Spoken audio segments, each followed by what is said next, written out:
anak-anak SPM 2021 Okey, pada hari ini kita akan sentuh bab baru. Bab baru dalam norma baru pendidikan. Tajuk kita ialah pilihan raya. Mana kalau kita nak tengok tajuk ni.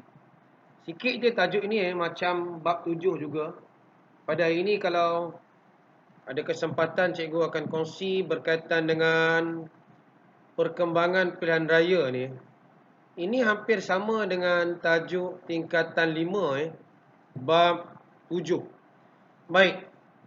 Selepas kita memahami tentang Persekutuan Tanah Melayu, kita nak memahami tentang Pakatan Murni, sistem ahli, dan yang terakhir kita dah memahami tentang sistem politik.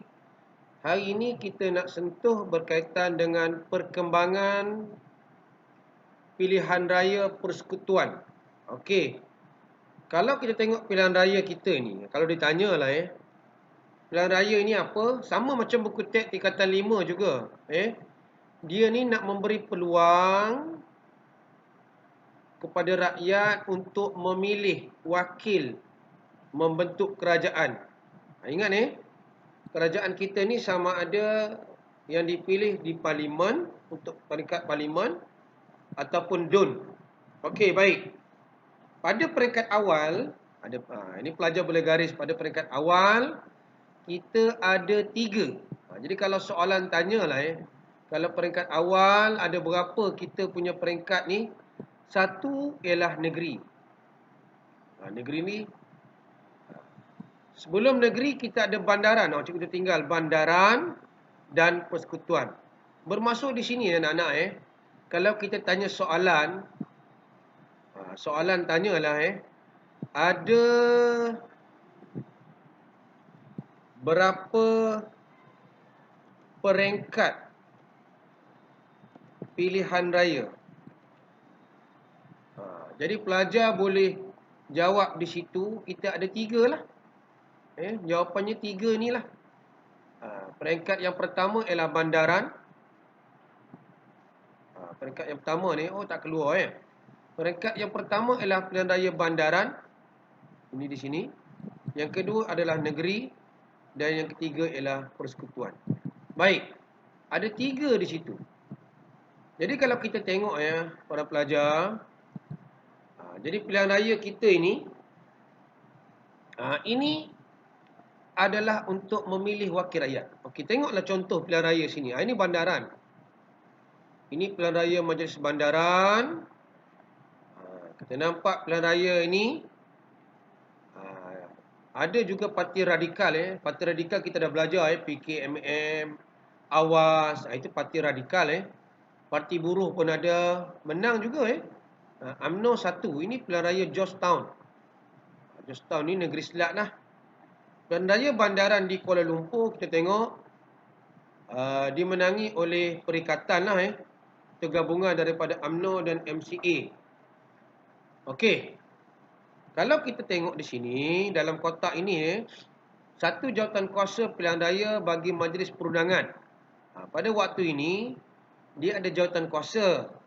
Sekarang kita ada SPR, Suruhanjaya Pilihan Raya dia kaji dan membuat cadangan tentang perkara tersebut. Itu kita nampak di situ Okey. Ini laju sikit nampak Okey, soalan seterusnya mungkin dia tanya pilihan raya bandaran yang pertama. Jadi pelajar kena ingat Georgetown lah.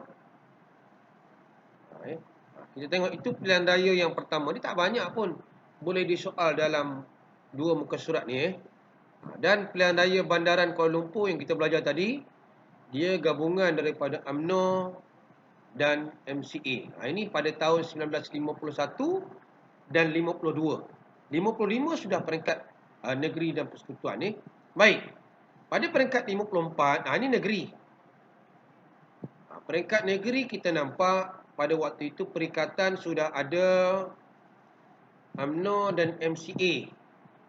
Dan kita nampak menang banyak 22, 26. Apa inference yang boleh kita dapat? Kenapa dia menang? Menunjukkan masyarakat pada waktu itu dia sudah memberi kerjasama antara kaum. Itu yang membawa kepada Pakatan Murni tu yang kita nampak di tanah Melayu dan akhirnya nama Malaysia tu Baik, tengok di sini. Ini dengan pilihan raya ini kita nampak negara kita dapat berjalan dengan lancar, dan selepas itu nanti kita tengok tahun 56 merundingkan London dan 57 merdeka. Mana kita nampak pilihan raya ini sebenarnya dia memberi satu pengalaman. Ini pengalaman. Seronok pilihan raya ni kepada rakyat, sama ada dia sokong kerajaan atau tidak. Tapi ini adalah satu pengalaman. Macam pesta jugalah. Sebab kita kalau pilihan raya umum ataupun pilihan raya persekutuan 5 tahun sekali. Okey. Ini peringkat awal.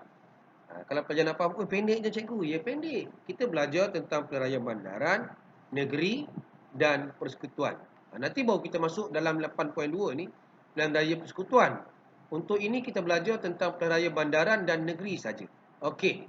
Okey, cukup sikit Ini macam mukadimah sajalah. Okey, terima kasih.